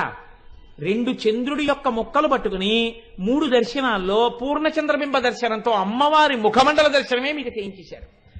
ఈ శ్లోకాన్ని ఆధారం చేసుకుని చంద్రబింబాన్ని పరిశీలనం చేస్తూ ఎవడు ధ్యానం చేస్తాడో వాడు మహోత్కృష్టమైనటువంటి స్థితిని పొందుతాడు. అయితే గమ్మత్తు ఏమిటంటే అమ్మవారు సుధాలేపస్యూతి పరిణమపి రాకాహిమకరః. ఆ తల్లి చల్లటి వెన్నెలలు కురిపించేటటువంటి ముఖం ఉన్నటువంటి తల్లి. శంకరాచార్యుల వారి యొక్క ప్రజ్ఞ చాలా గమ్మత్తుగా ఉంటుందండి. ఇంత చల్లతనం ఉన్నటువంటి అమ్మని తనదిగా చేసుకుని ఉన్నటువంటి వాడు కూడా ఇంకా చల్లతనాన్నే కోరుతూ ఉంటాట. దేనివల్ల తెలుసా అండి? ఇప్పటి వరకు ఆవిడ చల్లతనం చెప్తున్నారు. మీరు పొందుతున్న నిష్కారణ దుఃఖాలు, నిష్కారణ వేదనలు, అనవసరపు కోర్కెలు, మీరు పరిగెడుతున్న పరుగులు, మీరంటే మీరు కాదు, నేను మొదటి చెప్పాను, మీరు మహాభక్తులు, మీకు అలా ఉండదు. నాబోటిగాడి గురించి చెప్తున్నాను. నాబోటిగాడు పొందేటటువంటి పరివేదన వల్ల నేను పొందేటటువంటి దుఃఖం, దాంట్లోంచి వచ్చేటటువంటి వేడి, అనవసరపు కోరికలు, దాని వెంట పరుగులు ఎలా ఉంటుందో చెప్తూ ఒక చోట ఒక గమ్మత్తైన శ్లోకం ఇచ్చారు. నాకు ఎంత ఇష్టమో ఆ శ్లోకం అంటే. అందులో అంటారు, మౌళౌ గంగా శశాంకౌ కరచరణతలే భుజంగా, మౌళౌ గంగా శశాంకౌ కరచరణతలే శీతలాంగా భుజంగా, వామే భాగే దయార్ధ్ర హిమగిరి దుహితా చందనం సర్వగాత్రే, ఇద్దం శీతం ప్రభూతం కనక సభానాథ సోడుం క్వశక్తి, చిత్తే నిర్వేదతస్తే యది భవతి నతే నిత్యవాసో మదీయే. శంకర, నీకేమో నెత్తి మీద 2 ఉన్నాయి. ఒకటి చంద్రవంక, ఇంకొకటి గంగ. ఈ 2 చాలా చల్లటివే. చంద్రుడు చల్లగా ఉంటాడు, గంగా చల్లగా ఉంటుంది. ఈ గంగ చల్లతనంగా ఉండడం అనేటటువంటి దాన్ని ఆధారం చేసుకుని బాలమురళీకృష్ణ గారు పరమశివుడు నిద్రపోయి లేస్తే ఎలా ఉంటుందో ఊహ చేసి సుప్రభాతం చేశారు ఆయన. చాలా గమ్మత్తుగా ఉంటుంది ఆయన చేసినటువంటి ఆ సుప్రభాతంలో. శంకరుడు పడుకుని నిద్రపోతున్నట్ట. నిజంగా నిద్రపోతాడా అంటే ఆయన మన్యే ఊహించారు. పరమశివుడు పడుకుని నిద్రపోతున్నట్ట. నిద్రపోతుంటే ముందు యజమాని లేవాలా, యజమానురాలు లేవాలా అంటే యజమానురాలు లేస్తుంది, యజమాని కాదు లేచేది. అందుకని ఆవిడ లేచింది ముందు. లేచి ఇల్లంతా చక్కబెట్టుకుంది. ఆయన లేస్తాడు, ఏదో పూజ అంటాడు, పునస్కారం అంటాడు, అన్ని ఏర్పాట్లు చేసింది. ఈవిడ లేచిన తర్వాత ఎప్పుడైతే అమ్మ లేచిందో, ఒరే లేచి వేదం చదువుకోండి, ఒరే లేచి స్తోత్రాలు చదువుకోండి అని పిల్లలిద్దరినీ కూడా లేపింది. పెద్ద సంసారం కదండి, ఆద్య కుటుంబిని, మొదట కుటుంబం వాళ్ళదే మరి. అందుకని వాళ్ళు మనలాగే పిల్లల్ని లేపాలి. అమ్మవారిద్దరినీ లేపి వినాయకుడిని సుబ్రహ్మణ్యుడిని కూర్చోబెట్టి చదువుకోమంది. ఇద్దరు చెరోగోడ దగ్గర దర్భాసనాలు వేసుకుని చదువుకుంటున్నారు వేదం. చదువుకుంటుండగా ఇంత వేళయింది ఇంకా పడుకున్నారేమిటినా అని ఆయన్ని లేపుదామని ఆవిడ గదిలోకి వెళ్ళింది. నాన్నగారు నిద్రలేస్తున్నారని చెప్పి పిల్లలిద్దరూ వేదం పుస్తకాలు పక్కనెట్టేసి వీళ్ళు కూడా అమ్మ వెనకాతలే పవిటకం కట్టుకుని వెళ్ళారు. హంసతూలికా తల్పం మీద పడుకుని ఉన్నాడు శంకర్. అమ్మవారు వెళ్ళి ఇలా తట్టి లేవండి లేవండి అంది కదా. అలా పర్యంకం పక్కన తిరుగుతూ ఏదో పని చూసుకుంటూ, ఏమండి చాలా తెల్లవారిపోయింది ఇంకా ఏమిటి పడుకున్నారు అని ఏదో మాట్లాడుతోంది ఆవిడ తిరిగి. ఈలోగా పెద్దవాడు వినాయకుడు, పెద్దవాడే, అమ్మో తండ్రి గారు లేస్తారని గబగబా తండ్రి గారి పాదాల దగ్గర నించున్నాడు. నాన్నగారు లేవగానే కాళ్ళు పట్టుకున్నాడు. చిన్నవాడే కదండి, అమాయకుడు వాడు, ఇంకా నిన్న మొన్న పుట్టినవాడు. అందుకని సుబ్రహ్మణ్యుడు మాత్రం ఏం చేశాడంటే శంకరుడు పడుకునేటటువంటి తలగడా దగ్గర ఎక్కి కూర్చున్నట్టు. కూర్చుంటే ఇప్పుడు ఆయనకు చిత్రమైన బుద్ధి పుట్టింది. నాన్నగారు పడుకున్నారు కదా అని నాన్నగారి 3వ కంటి దగ్గర చెయ్యెట్టేట్టు. వెచ్చగా తగిలింది అగ్నిహోత్రం. ఇప్పుడు వేడిగా ఉంది. మనం చూడండి, నిప్పుల కుంపటి దగ్గరికి వెళ్ళి, ఇప్పుడు లేవు కుంపట్లు కానీ మా చిన్నతనంలో ఉండేవి, కుంపటి దగ్గర ఇలా చెయ్యడితే సెగకి వేడెక్కేది. చలికాలంలో గొంతు కూర్చుని ఆ వేడి ఇలా నుదురు మీద, ఇలా కళ్ళ మీద, ఇలా ముక్కుల మీద పెట్టుకుని, ఎవరే నా బొగ్గలు ఎంత వేడెక్కాయో, నా నుదురు ఎంత వేడెక్కిందో అనుకుంటూ ఉండేవాళ్ళం. అలా మూడో కంటి మీద చెయ్యెట్టేవట, వేడిగా ఉండేదిట. గంగ మీద చెయ్యెట్టేవట, చల్లగా ఉండేదిట. నాన్నగారి మూడో కంటి మీద చెయ్యట్ట, నాన్నగారి గంగలో చెయ్యట్ట, ఇలా తల మీద మూడో కంటి మీద పెట్టి ఆడుకుంటున్నట్ట. ఇంతలో అమ్మవారు ఇడిదిరిగి వచ్చి చూసి, ఉరే ఏమిట్రా ఆటలు, నాన్నగారు పడుకుంటాను, లే అలా ఆడచ్చా, అన్న ఇలా చక్కగా వెళ్ళి కాళ్ళ దగ్గర నుంచో నాన్నగారు లేస్తారు అందుట. అనేటప్పటికీ పరమశివుడు ఇలా కళ్ళు విప్పెట్ట ప్రసన్నుడై. ఆయన ఒక్కసారి లేచి ఒళ్ళు విరుచుకున్నాడు. మరి నిద్ర లేవగానే ఎవరైనా విరుచుకోవాలి కదండి. ఆయన విరుచుకుంటే ఆయనకు అలవాటు ఉంది, పాశంచ ఘంటాం, నడుం చుట్టూ గంటలు కట్టుంటాయి. ఆయన ఇలా ఒళ్ళు విరుచుకునేటప్పటికీ గణగణ గణగణ గంటలు మోగి, ఈ గణగణ గణగణ గంటలు మోగేటప్పటికీ అమ్మ బాబోయ్ శంకరుడు బయటికి వచ్చేస్తున్నాడులా ఉంది, నేను గబగబా ఆయన్ని తీసుకెళ్ళడానికి సిద్ధమైపోవాలని, ఇంకా శంకరుడు లేవలేదు కదా అని. పాపం చలికాలం ఆ నంది పడుకునేటప్పుడు చాలా గమ్మత్తుగా పడుకుంటుంది. వెనక 2 కాళ్ళు మడిచేసి కడుపు కిందకు పెట్టుకుంటుంది, ముందు 2 కాళ్ళు మాత్రం ఇలా మడతేసుకు పడుకుని ఇలా ఓ పక్కకి ఒరిగి అలా ఎత్తి చూస్తూ, ఒక్కొక్కసారి దానికి ఇంకా విశ్రాంతిగా పడుకోవాలనిపించింది అనుకోండి, భూమి మీదకి ఇలా ఒరిగిపోయి యువతల దవడ తగిలేటట్టుగా ముఖాన్ని పెట్టేసి ఇలా 2 కళ్ళు మూసుకు పడుకుంటే దాని మీద ఒక పక్షి వాలి కొద్దిగా అలా అలా అలా పడుస్తోంది అనుకోండి, ఇంకా తన్మయావస్థలో పడుకుంటాడు. అలా పడుకుని ఉన్నట్టు నందీశ్వరుడు. ఈలోగా గంటలు వినపడ్డాయి. అమ్మో శివుడు లేచాడని ఒక్కసారి నంది లేచి ఒళ్ళు విరుచుకుని ముందుకు సాగి అమ్మా నడిచాట. ఈ అరుపు విని నెమలనుకుందిట, అయ్య బాబోయ్ ఎక్కడో మేఘాలు ధ్వని చేస్తున్నాయి, మేఘం ధ్వని చేస్తే నెమలి కదా, అందుకని ఆ మేఘ ధ్వని వినపడేటప్పటికి నాట్యం చేయాలి. నెమలి లేచి నాట్యం మొదలెట్టింది. ఇంతకీ ఇదంతా అల్లరంతా ఏమిటి అంటే, పరమశివుడు హిమాలయాల్లో కైలాసంలో నిద్రలేస్తుంటే ఇలా ఉంటుందని ఊహించి ఆయన సుప్రభాతం చేశారు బాలమురళీకృష్ణ గారు.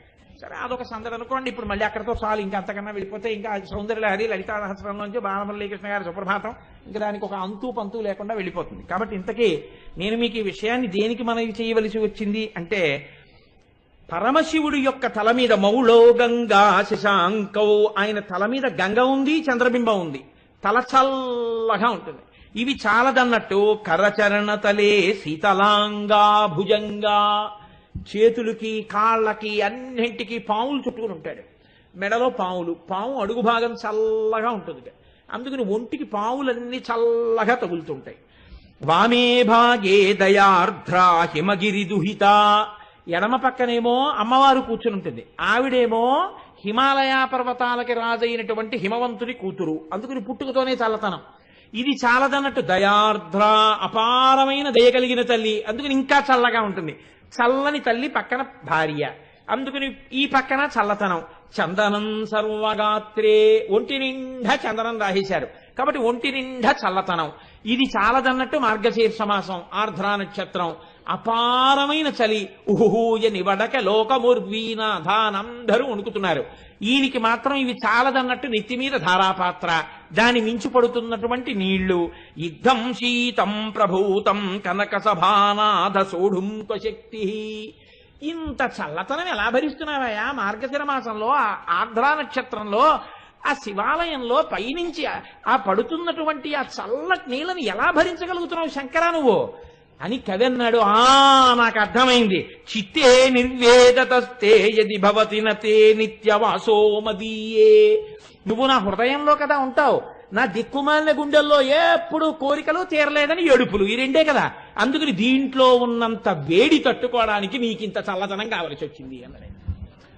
ఈశ్వరా, అందుకు నన్ను పెట్టుకున్నా నా వేడి నిన్ను చల్లబరచలేకపోతోంది, ఇంత వేడిగా ఉంటుందయా నా గుండెలు అన్నాడు. కాబట్టి అమ్మవారి యొక్క చల్లతనం సుధాలేపస్యూతి రాకాహిమగిరి సుత. ఆ తల్లి ఎంత చల్లటి ముఖమండలాన్ని కలిగి ఉంటుంది అంటే, అందులోంచి వచ్చేటటువంటి అమృత బిందువులు మన యొక్క మనస్సుల్ని చల్లపరిచి మన యొక్క పరితాపమును ఉపశాంతి కలగచేస్తాయి. కాబట్టి ఎవరు అమ్మవారి యొక్క లలాటమును దర్శనం చేస్తున్నారో వాళ్ళకి ఉత్తర క్షణంలో కలిగేటటువంటి ప్రయోజనం అమ్మవారి యొక్క అనుగ్రహాన్ని పొందగలరు. కాబట్టి అష్టమీ చంద్ర విభ్రాజదలిక స్థల శోభిత. నామం 16 అక్షరాల నామం, మధ్యలో ఎక్కడా విరవకూడదు, కానీ పరమశక్తివంతమైనటువంటి నామం.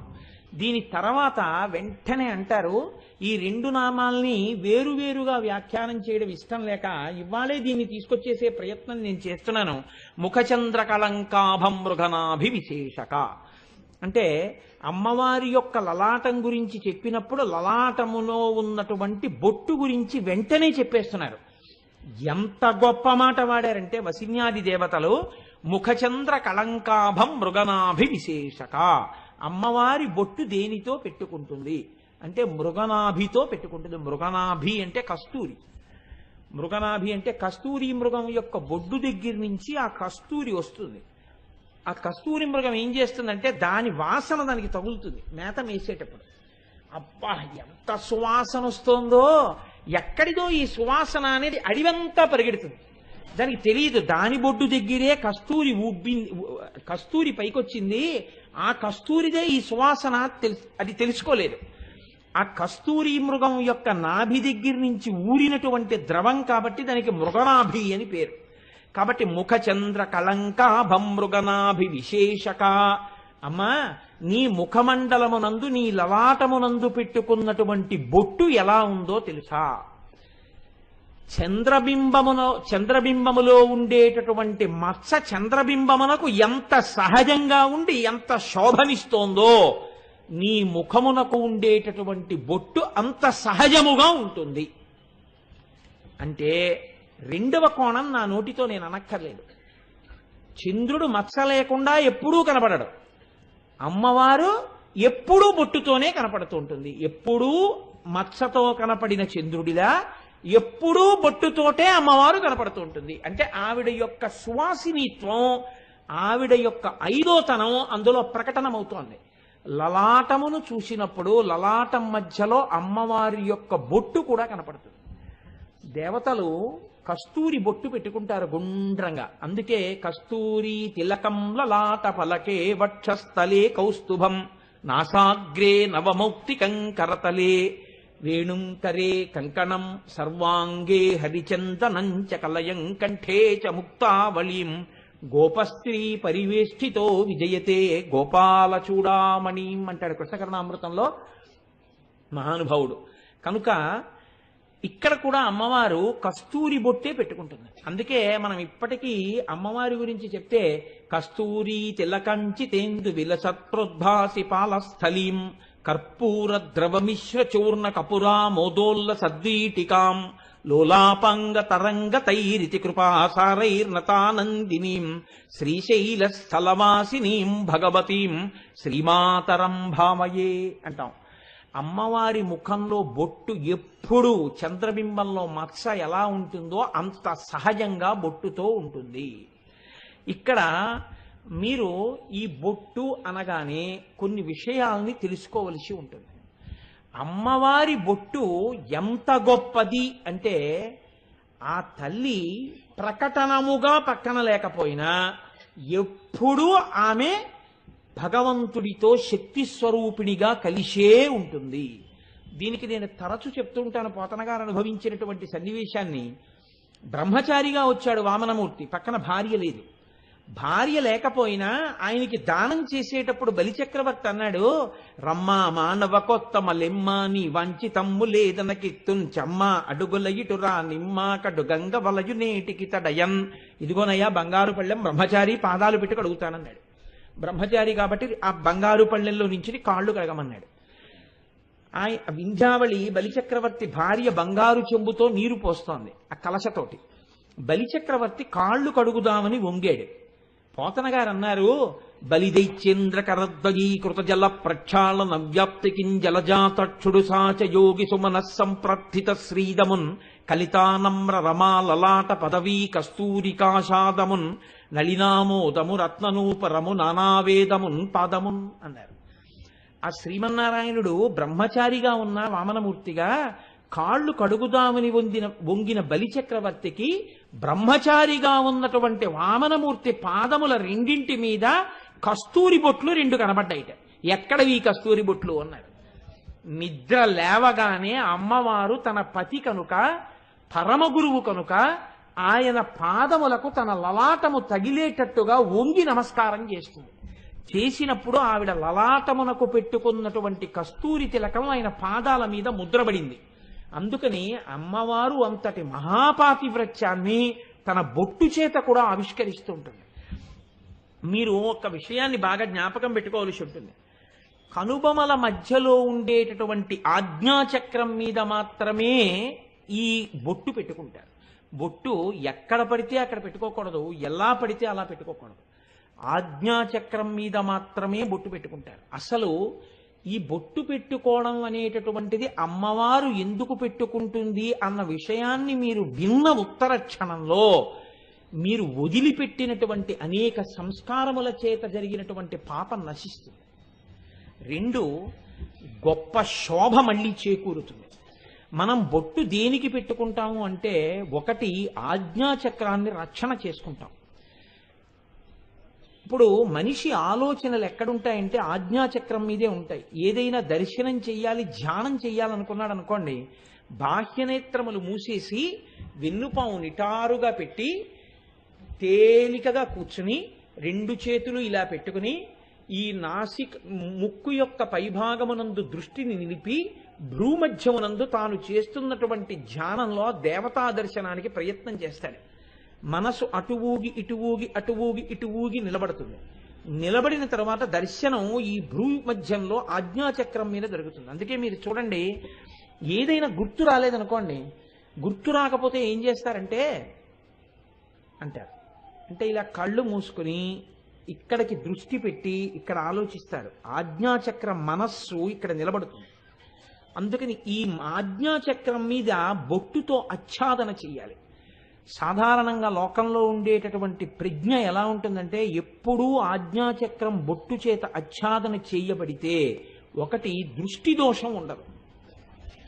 కొన్ని వేల మంది యొక్క దృష్టి ఆ ఒక్క ముఖం మీదే నిలబడుతున్నాయనుకోండి, ఆయన యొక్క ఉపాసన చేత కలిగినటువంటి జ్యుతి క్షీణించిపోతున్నాయి. ఈ జ్యుతి క్షీణించకుండా ఉండాలంటే అమ్మవారి రక్ష పెట్టుకుంటారు. ఆ రక్ష ఆజ్ఞాచక్రం మీద పెడతారు. అప్పుడు ఆ దృష్టి యొక్క దోషాన్ని విరగ్గొట్టేస్తుంది. అది ఆయన మీదకి వచ్చి ఆయనని ఏమి చెయ్యలేదు, రక్షణ కవచంగా ఉంటుంది. ఆయన యొక్క స్మృతి నిలబడుతుంది, జ్ఞాపక శక్తి పెరుగుతుంది, ఆలోచన పెరుగుతుంది. అన్నిటికన్నా గొప్పది ఏమిటంటే లలాటమునందు విభూతి రేఖలు ఉండాలి. అవి 3 రేఖలుగా ఉండాలి. 3 రేఖలుగా ఉండి ఈ నొసట నుంచి ఈ నొసట వరకు ఉండాలి. ఇలా 3 రేఖలు ఏ లలాటం మీద ఉంటాయో అక్కడ ఈశ్వరానుగ్రహం కలుగుతూ ఉంటుంది. ఈశ్వరానుగ్రహం దేనికి కలుగుతుంది అంటే దాని పేరు భస్మ. భ అంటే భగవంతుడు, స్మ అంటే స్మరణ. ఇలా పెట్టుకున్న వాడికి ఎక్కువగా భగవంతుడు స్మరణలోకి వస్తూ ఉంటాడు. ఈయన అన్నిటికీ భగవంతుణ్ణి స్మరిస్తాడు కాబట్టి ఈయన మనస్సుని అవతల వాళ్ళు గమనించి ఈయన కోరిక తీర్చేటట్టుగా అనుగ్రహం ఆయనకి అవతల వైపు మనస్సు మీదకు పడుతుంది. అందుకే హరినాపి హరేనాపి బ్రహ్మణాపి సురైరపి లలాట లిఖితారేఖ పరిమాష్ట్రం నశక్యతే. లలాటం మీద రాసిన గీత మారదంటారు. కానీ మన వాళ్ళు ఎందుకు బొట్టు పెట్టుకోమంటారంటే, ప్రతిరోజు విభూతి చేత ఆచ్ఛాదింపబడి బొట్టు పెట్టుకుంటే అలా బొట్టు పెట్టుకోవడం వల్ల అమ్మవారి యొక్క అనుగ్రహం ఆజ్ఞాచక్రం మీదకి వస్తుంది. మనసు సరి అయిన నిర్ణయాలు చేసుకోగలుగుతుంది. సరి అయిన నిర్ణయం చేత సరి అయిన వైపుకి నడుస్తాడు.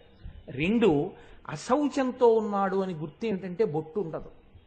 బొట్టు పెట్టుకోనంతసేపు ఆయనకి ఆశీర్వచనం చేసే స్థితిలో లేడు, నమస్కారం పుచ్చుకోవడానికి సిద్ధంగా లేడని గుర్తు. నమస్కార యోగ్యుడై ఉన్నాడు అని గుర్తు ఏమిటంటే బొట్టు పెట్టుకుని ఉంటాడంటే శోభస్కరుడై ఉన్నాడు. ఆడది బొట్టు పెట్టుకుంటుంది.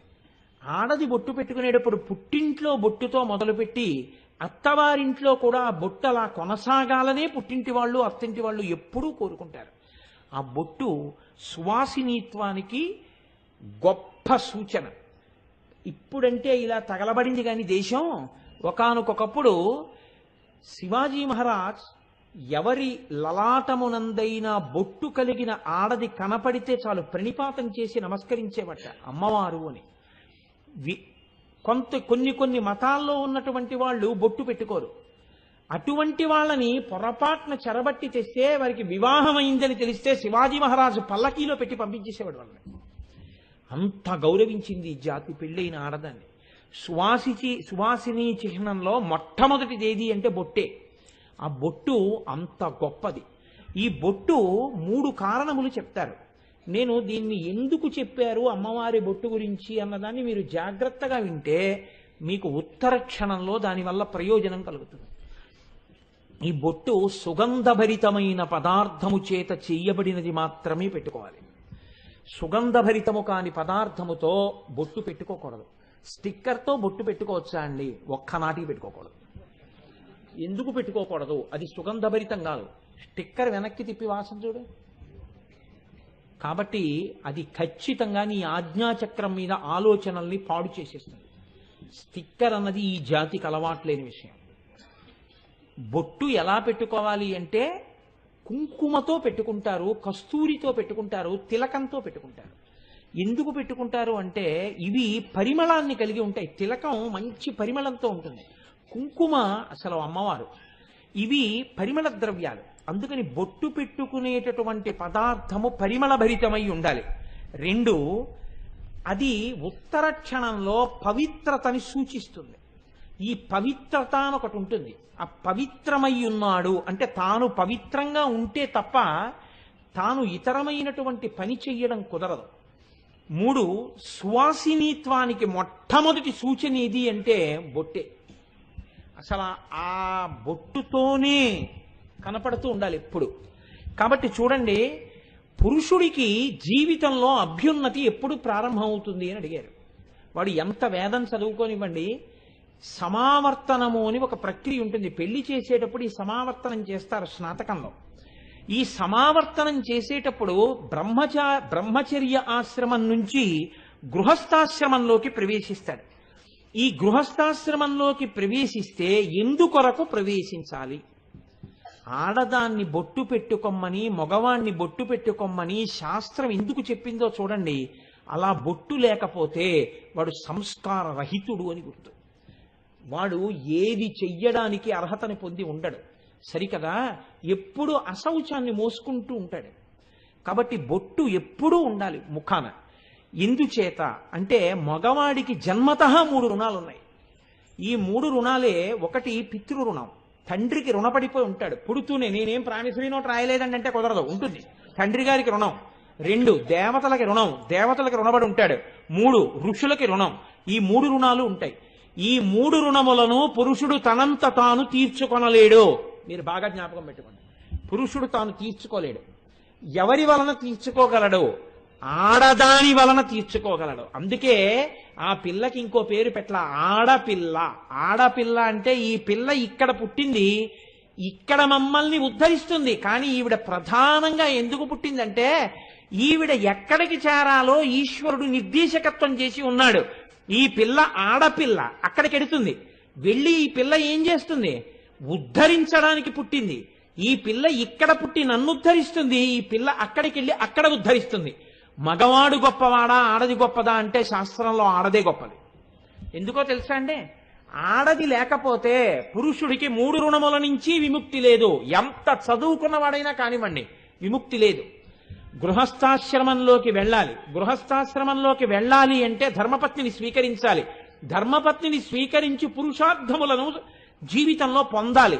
అందుకే ఆడపిల్లని అడిగేటప్పుడు ఏమని అడుగుతారంటే వెళ్ళి ధర్మే చార్థే చ కామే చ త్వయైషా నాతి చరితవ్యా అంటే ధర్మమునందు, అర్థమునందు, కామమునందు నా కూతుర్ని నీకిస్తే నువ్వు అతిక్రమించకుండా ఉంటావా అని అడుగుతాడు కన్యాదాత.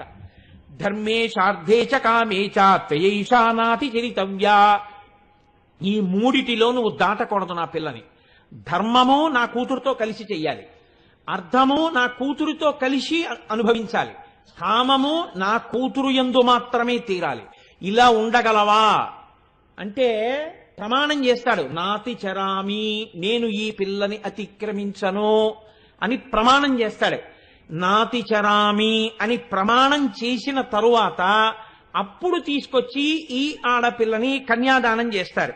మీరు చూడండి, ఇప్పుడు ఆ ఆడపిల్ల వచ్చి ఈయన ఎడం పక్కన కూర్చుంటే అప్పుడు ఈయన గృహస్థాశ్రమంలోకి వెళ్ళాడు. అంతకు ముందు ఆ ఇంట్లోనే ఉన్నాడు, ఇప్పుడు ఆ ఇంటికే వస్తాడు మగపిల్లాడు. ఇల్లు మారింది ఎవరు?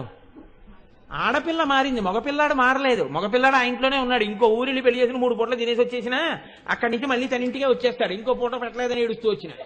కాబట్టి వాడు వచ్చేది వాడింటికే. కొత్తింటికి వచ్చేది ఎవరంటే ఆ పిల్ల వచ్చింది. ఆ పిల్ల వస్తేనే గృహే తిష్టతీతి గృహస్థః, తన గృహంలో ఉన్నాడు అని అప్పుడే పిలుస్తారు. అప్పటి వరకు వాడు చెట్టు కింద ఉన్నా ఇంట్లో ఉన్నా ఒకటే, వాడికి ఏమీ విలువ ఉండదు. వాడు ఆయన గృహంలో ఉన్నాడు అని ఎప్పుడు పిలుస్తారంటే ధర్మపత్నితో కలిసి ఇంటికి వస్తేనే. అందుకే గృహప్రవేశం చేస్తోంది ఆవిడంటారు. అంతకుముందు ఆ ఇంటికి గృహప్రవేశం అవ్వలేదేంటి, అయిపోయింది. మరి ఇప్పుడు గృహప్రవేశం ఏంటి అంటే గృహిణి గృహముచ్యతే, ఆవిడే ఇల్లు. ఇల్లు అంటే ఇటకలు రాళ్ళు కావు. ఇల్లు అన్న మాటకు అర్థం ఏమిటంటే ధర్మపత్నియే. ఆవిడ లేకుండా అది ఎంత సౌధమైనా కావచ్చు, అది గృహము కాదు, వాడు గృహస్థు కాడు. అందుకే ఎన్ని చదువుకున్నవాడైనా ఉండొచ్చు, భార్య లేదనుకోండి, ఒక యజ్ఞానికి కాని, ఒక యాగానికి కాని, ఒక హోమానికి కాని భార్య పక్కన కూర్చుని ఆచమనం చేస్తే తప్ప చెయ్యవలసినటువంటి ఏ క్రియకి అతను అర్హుడు కాడు. తన కడుపున పుట్టిన పిల్లని కన్యాదానం చేయడానికి కూడా అర్హత లేదు. పక్కన భార్య ఉండవలసిందే. అంతవరకు ఎందుకండి? తన తల్లి తన తండ్రి చచ్చిపోతే తద్దినం పెట్టవలసి వస్తే భార్య అశౌచంతో ఉండి ఒకవేళ ఇంట్లోకి రాకుండా ఉంటే పితృదేవతలు ఆ తద్దినాన్ని తీసుకోరు. కొడుకు పెట్టిన ఆ తద్దినం చెల్లదు. పెద్ద కోడలు దీపం పెట్టాలి. పెద్ద కోడలు దీపం పెడితేనే తద్దినం. పెద్ద కోడలు దీపం పెట్టడానికి అవకాశం లేని స్థితిలో ఉందనుకోండి, అంతకన్నా నేను చెప్పక్కర్లేదు. అవకాశం లేని స్థితిలో ఉంది, ఆవిడ అశౌచంలో ఉంది, పెద్ద కొడుకు తద్దినం పెట్టాడు అనుకోండి, అది ముట్టుకోరు పితృదేవతలు, తీసుకోరు, శ్రీ ధూర్తుడా అని వెళ్ళిపోతారు. ఈమె ఎప్పుడు మళ్ళీ స్నానం చేసి ఈమె దీపం వెలిగించడానికి అర్హతని పొందుతుందో ఆనాటికి పితృకార్యం వెళ్ళిపోతుంది, తిథిని చూడకుండా. తండ్రి శరీరాన్ని విడిచిపెట్టిన తిథి కాకుండా ఈవిడ దీపం పెట్టడానికి యోగ్యమైన తిథికి పితృతిథి వెళ్ళిపోతోంది. ఇప్పుడు చెప్పండి, కొడుకు గొప్పవాడా కోడలు గొప్పదా? కోడలు గొప్పది. అందుకే కోడల్ని తెచ్చుకునేటప్పుడు ఏది చూడాలి అంటే ఈ ధర్మం తెలుసున్న కుటుంబంలోంచి వస్తోందా, ఇది చాలా చాలా ముఖ్యం. లేకపోతే ఆవిడ దీపమే పెట్టదనుకోండి, ఆవిడ అన్నం వడ్డించదనుకోండి, భక్తులకి ఏడుస్తారు ఆ పితృదేవతలు. ఆహాహా ఇదిరా మా కోడలు అని వాళ్ళు తినడానికి ఉండదు. ఆ దీపం ఆవిడ వెలిగిస్తేనే ఈయన పువ్వటి వేపుకి వేసి నమస్కారం చేస్తాడు. ఏంటి, ఓ ఈశాన దిక్కున ఉన్న పరమేశ్వరుడా నా పితృదేవతలకి మోక్షం ఇయ్యి. ఆవిడ వెలిగించని దీపంలో తద్దినం లేదు అసలు. కాబట్టి అంత శాసిస్తుంది ఆడది. కాబట్టి ఇప్పుడు గృహిణి గృహముచ్యతే, ఇంటిలో ఉన్నటువంటి గృహిణి చేత గృహము అని పిలవబడుతోంది. అందుకే ఇంటికి తీసుకొచ్చేటప్పుడు ఆడపిల్లని పెళ్లి చేసుకున్న తర్వాత ఆమెని నడిపించి తీసుకురావచ్చా అని అడిగారు. ఎట్టి పరిస్థితులలోనూ కోడలు ఇంటికి వచ్చేటప్పుడు ఎంతటి నిర్భాగ్యుడైనా కోడల్ని ఇంటికి తీసుకొచ్చేటప్పుడు నడిపించి తీసుకురాకూడదు. పెళ్లి పీటల మీద కూడా నడిపించి తీసుకురాకూడదండి. ఆడపిల్ల నడిచి పెళ్లి పీటల మీదకి రాకూడదు. ఎందుకని? ఆమెని లక్ష్మిగా దానం చేస్తున్నారు మీరు. లక్ష్మే నడిచొస్తే ఆవిడకే వాహనం లేకపోతే, ఆవిడ్నే వహించేవాళ్ళు లేకపోతే, ఆవిడికే పవిత్రత లేకపోతే, ఆవిడికే వైభవం లేకపోతే ఆవిడ నిన్నేం ఉద్ధరిస్తుంది? ఇక నీ ఇంటి లక్ష్మే ఉంటి. అందుకని బావగారు బతక్కోరుతాడు ఎప్పుడు బావమరిది. అందుకని బావమరుదులు అంటారు, బావగారు మీరు కన్యాదానం చేస్తున్నారు, మీరు సంకల్పం చేసినట్టే మా మేనకోడలు లక్ష్మీ అయి అవతల వారిని ఉద్ధరించి మీ సంకల్పం నిజమవడానికి మేమెత్తుతామండి పద్మంలో అంటారు. అందుకని బియ్యం పోసి బుట్ట పెట్టి అందులో కూర్చోబెట్టి మేనమామలందరూ పద్మంలో లక్ష్మిని తెచ్చినట్టు ఎత్తి తెచ్చి పీటల మీద కూర్చోబెడతారు. కూర్చోబెడితే కానీ కన్యాదానం లేదు. ఏమంటే ఇన్నాళ్ళు నడిచింది ఆ పిల్ల నడవలేదు ఏంటంటే బొట్టలో ఎందుకు అనకూడదు. అది ఎంత గౌరవం ఇచ్చిందో చూడండి వేదం. వివాహం అయిపోయింది, గృహప్రవేశం చేయిస్తున్నారు, అత్తవారింటికి తీసుకెళ్తున్నారు. తీసుకెళ్లేటప్పుడు ఆడపిల్లని కోడల్ని మామగారు చెయ్యవలసిన పరమ మర్యాద ఏమి? వాహనం మీద తీసుకెళ్ళాలి. 50 మంది మధ్యలో ఇరక కూర్చోబెట్టి తీసుకెళ్ళకూడదు. చాలా చక్కగా సంతోషంగా కూర్చుని వెళ్ళేటట్టుగా తీసుకెళ్ళాలి.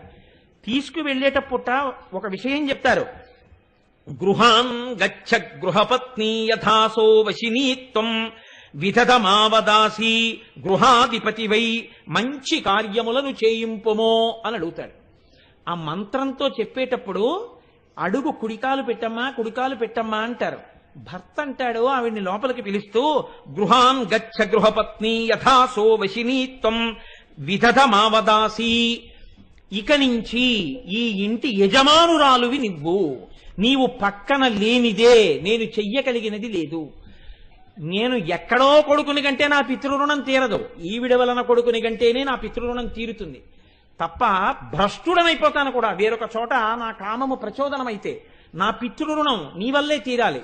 నా దేవరుణం, నేను ఒక యజ్ఞం చెయ్యాలి, యాగం చెయ్యాలి, నేను ఒక పూజ చెయ్యాలి, నువ్వు పక్కన కూర్చుంటేనే నాకు దేవతారుణం తీరుతుంది. నేను ఒక రామాయణం ఒక భాగవతం చదువుకుని నేను వెళ్ళి నలుగురికి చెప్పి ఇంటికి వస్తే నా చేతులు కాల్చుకుని వండుకోవాలి, ఎక్కడ చెప్పగలనని నీరసపడిపోకుండా నేను చెప్పడానికి చదువుకోవడానికి నేను చెప్పుకుని వస్తే పలహారం పెట్టడానికి నువ్వు ఉన్నావు కాబట్టి ఈ ఉపాధి నిలబడి చెప్పగలుగుతోంది. నేను ఋషి రుణం తీర్చుకోవడానికి నువ్వు నాకు ఆలంబనమై ఉన్నావు, 3 రుణములు తీరడానికి నువ్వు నాకు ఆధారం. నువ్వు ఈ ఇంటి యజమానురాలివి. ఆవిడ అంతకుముందు పేదరాలా, ఏది అనవసరం. ఆవిడ ఇంటికి రాగానే ఈయన ఎంత ఆస్తికి యజమానో ఆవిడ అంత ఆస్తికి యజమానురాలు. ఈవిడ ఎంతమంది సేవకులకు యజమానుడో ఆవిడ అంతమంది సేవకులకు యజమానురాలు. ఈయన ఎంత పాండితీ ప్రకర్ష కలవాడో ఆవిడ అంత అజ్ఞాని అయినా ఈయనకి ఎంతమంది నమస్కారం చేస్తారో అంతమందితోటి సమానమైన నమస్కారార్హత ఆవిడ కూడా పొందేస్తుంది. గురుపత్ని అన్న పేరుతో నమస్కారాన్ని పుచ్చుకుంటుంది, ఆశీర్వచనం చేస్తుంది. ఎక్కడదొచ్చింది శక్తి? ఆవిడకో శ్లోకం రాదో, పద్యం రాదో, విషయం రాదో, ఆవిడికి ఎందుకంటే నమస్కారం అనకూడదు. ఆయనతో ఇంటిలోకి వెళ్ళగానే ఆయన భార్యగా ఆవిడికి అధికారం వచ్చింది.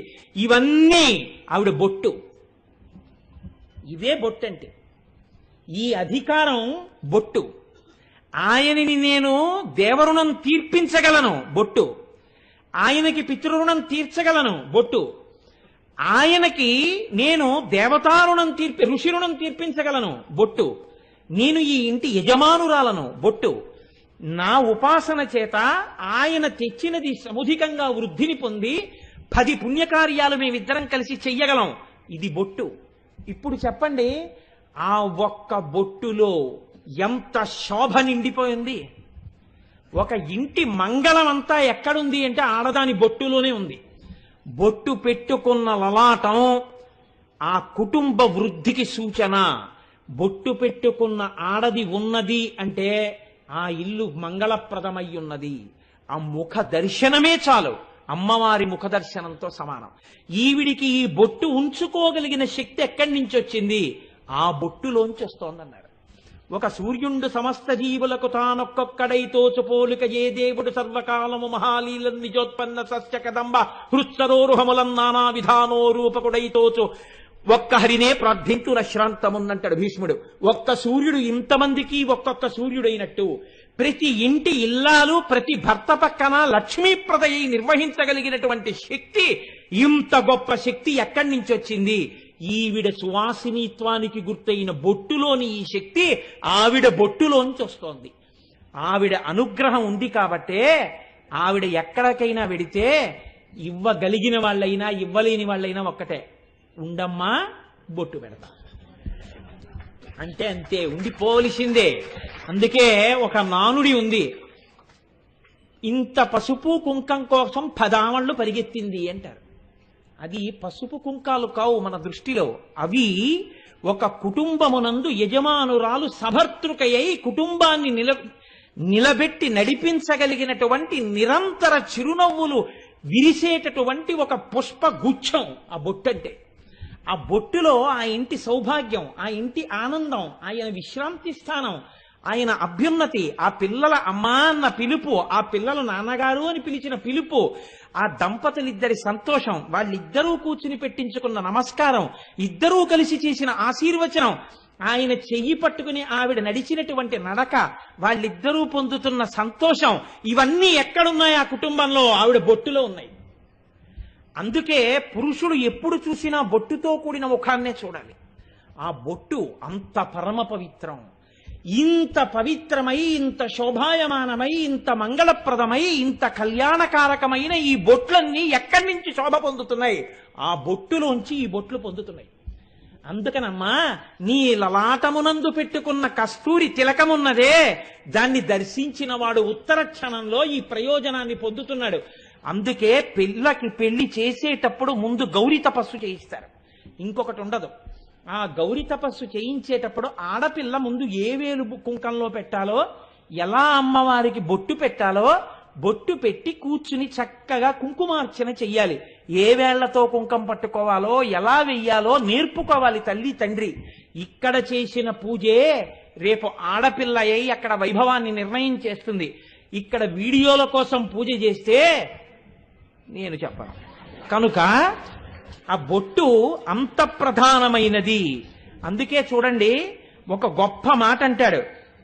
పురుషుట్ట డబ్బు తీసుకొచ్చి నా భార్య చదువుకోలేదు, నా భార్యకి తెలియదు అనట్ట.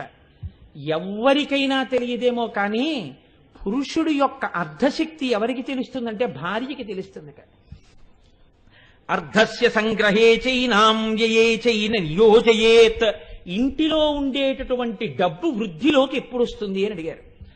10,000 అంకెలో ఎన్ని సున్నాలున్నాయో భార్యకి తెలియకపోయినా ఆవిడ నీ ఇంటి లక్ష్మి. నువ్వు అర్ధాన్ని తీసుకురాగానే పరమ సంతోషంతో నీ భార్య చేతిలో పెట్టి లోపల పెట్టబోయ్ అన్నాడు. నువ్వు ఖర్చు పెట్టేటప్పుడు ఏమోయ్ ఓ 1000 పట్రా అనాలి. 1000 అంటే ఎన్ని నాకు తెలియదు అందనుకోండి, మీరు నవ్వు నవ్వి లోపలికి వెళ్ళి లెక్క పెట్టి, ఇదిగో ఈ 10 100 అయితే 2 సున్నాలున్న ఒకటి పక్క 2 సున్నాలున్న 10 కాగితాలు అయితే 1000. ఏమీ తెలీదు, ఇంత ఆస్తికి యజమానురాలివి అనో చిరునవ్వు నవ్వాలి. ఈ వృద్ధి ఎక్కడి నుంచి వస్తుందోట తెలుసా? ఆవిడ చేత్తో పుచ్చుకోవాలా, ఆవిడ చేతిలో పెట్టాలి, అందులోంచి వస్తుంది. అంతేగాని నీ మోహన్ నీకేం తెలుసు అంటే వచ్చేది రాకుండా పోతుంది. ఆవిడ లక్ష్మి, అందుకని ఆవిడ్ని గౌరవించడం నేర్చుకో. ఆవిడ చేతిలో పెట్టు, ఆవిడ చేత్తో పుచ్చుకుని ఖర్చు పెట్టు.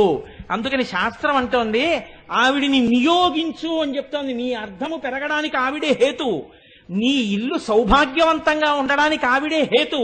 ఆవిడే నీ ఇంటి లక్ష్మి. ఆవిడ ప్రసన్నమైతే చాలు, నీ ఇల్లు లక్ష్మీ నిలయమై కూర్చుంటుందంతే.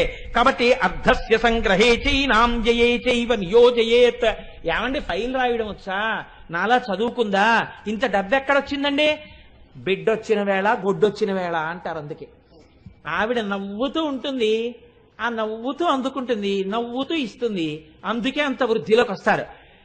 ఎంత మంచి పేరో పెట్టి అమ్మవారి పేరు పెడితే ఇంకో పేరు పెట్టి పిలిచినా నొచ్చుకోకుండా ఎప్పుడు చిరునవ్వులు నవ్వుతూ అనుసరించి వెనకాతల ఉండి అన్ని అందించే భార్య ఉంది. కాబట్టి ఇంత వృద్ధిలోకి వచ్చి ఇంత గొప్ప ఆయన, మా ఆయన ఇంత అధికారంలో ఉన్నారన్న పేరు మగాడికి వచ్చింది. కాబట్టి ఒక్క మాట చెప్పారు పెద్దలు, అన్నారు శోచంతిజామయో యత్ర వినశ్యత్కాశుతత్కులం నశోచంతి తు యత్రైత వర్ధతే తద్ధి సర్వదా. ఆడపిల్ల ఇంటికి వచ్చినప్పుడు ఇంత బొట్టు పెట్టి, సిగలో పూలు పెట్టి, 4 మట్టి గాజులు వేసి, నీకుంటే చీర పెట్టు, లేకపోతే సంతోషంగా మాట్లాడి ఒడిలో చలివిడి పెట్టి పంపించు చాలు. ఇంత చలివిడి నువ్వు ఆ పిల్ల ఒళ్ళో పెట్టి పంపించని పుట్టిల్లు ఉన్నా ఒకటే, ఊడిపోయినా ఒకటే. అది కనీస బాధ్యత ఆడపిల్ల తల్లికి. పిలిచి చలివిడి పెట్టాలి. తన బిడ్డ కాకపోయినా పిలిచి పెట్టిన తల్లి ఎవరో ఆ తల్లి గత జన్మలలో ఆ పిల్లకి తల్లి అని నిర్ణయం చేయవలసి ఉంటుంది. కాబట్టి సంతుష్టో భార్యయా భర్తా భర్తా భార్యా తథైవ చ యస్మిన్నేవ కులే నిత్యం కళ్యాణం తత్ర వై ధ్రువం. ఒక ఇల్లు ప్రశాంతంగా మంగళప్రదంగా వృద్ధిలోకొచ్చి ఆ ఇంట్లో పిల్లలు కూడా చాలా పైకొస్తారని ఎప్పుడు చెప్పగలవు? ఆ ఇంట భార్య భర్త వలన ప్రీతి పొందాలి. నేను ఇలా అన్నానని అనుకోకండి. ఆడదానికి గొప్ప తృప్తి ఎప్పుడు అంటే, మగడు మెచ్చిన చాల కాపురంలోన మొగలిపూలా గాలి ముత్యాల వాన. అంతకన్నా ఎక్కడుంది? కాబట్టి భర్త భార్య సంప్రీతురాలయ్యేటట్టు ప్రవర్తించాలి. అలాగని ధర్మ విరుద్ధంగా ప్రవర్తిద్దామని భార్య చెప్తే భర్త అంగీకరించకూడదు. నచ్చ చెప్పుకుని చక్కగా బోధ చేసి మళ్ళీ ఆవిడ్ని దారిలోకి తెచ్చుకుని అనుష్ఠానం చేయాలి. అహల్య తప్పు చేసిందని గౌతముడు విడిచిపెట్టలేదే. ఎలా దోషం పోతుందో చెప్పి తన భార్యగా స్వీకరించాడు. భర్తకి ఆ నైపుణ్యం ఉండాలి. చక్క దిద్దుకుని తను ధర్మపదంలో నిలబడాలి. మా ఆవిడ ఒప్పుకోలేదండి నేను మానేశాను అనకూడదు, అప్పుడు దోషం నీది. కాబట్టి సంతుష్టో భార్యయా భర్త భర్తా భార్య తథైవచ యస్మిన్నేవ కులే నిత్యం కళ్యాణం తత్ర వై ధ్రువం.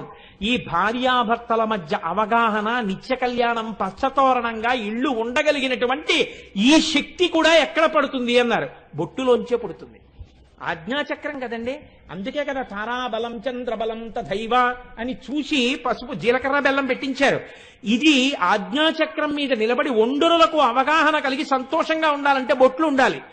ఆ బొట్టు అంత గొప్పది.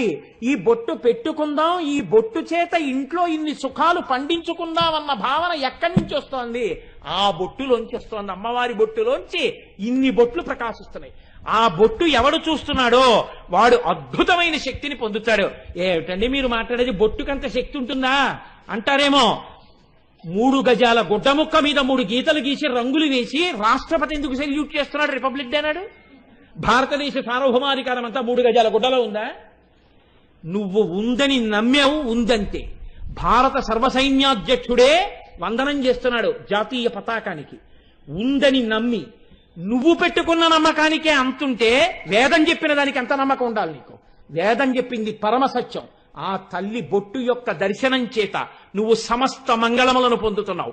ఆ బొట్టు చూసిన వాడు బొట్టు పెట్టుకోవాలన్న స్పృహని పొందాలి. బొట్టు పెట్టుకుని అటువంటి స్థితిని పొందాలి. కలిపురుషుడి యొక్క ప్రజ్ఞ ఎక్కడుంటుందంటే, దేశమునందు శోభాస్కరముగా ఉండకుండా చెయ్యాలంటే ఏది సమస్త శోభలకు స్థానమో దాన్ని పాడు చేసే ప్రయత్నం చేస్తాను. దాని వలన లోకమునకు జాడ్యములన్నీ ప్రారంభమవుతాయి. చెట్టు చంపడానికి చెట్టుని నరికి ప్రయోజనం లేదు, వేళ్లు నరికేస్తాను. ప్రాజ్ఞులు అర్థం చేసుకోగలరు. కాబట్టి అంతటి వైభవమున్న అమ్మ. కాబట్టనే మహానుభావుడు దుర్వాసో మహర్షికి అమ్మవారు ప్రత్యక్షమైంది, ఎదురుగుండా నిలబడింది. నిలబడితే అమ్మవారు పెట్టుకున్న బొట్టు చూస్తూ ఆయన శ్లోకం చెప్పారు. ఈ శ్లోకాలు విన్నంత మాత్రం చేత ఏమవుతుందంటేనండి, ఇంతకు ముందు సంస్కారం లేకుండా ప్రవర్తించిన వాళ్ళు ఎవరైనా ఉంటే ఇప్పుడు ఈ శ్లోకాలు విని ఈ నామం చెప్పి ఆ బొట్టు దర్శనం చేస్తే ఇంతకు ముందు పోగొట్టుకున్న సంస్కారం వల్ల వచ్చిన పాపం పోతుంది, పోయి మళ్ళీ శోభ కలుగుతుంది.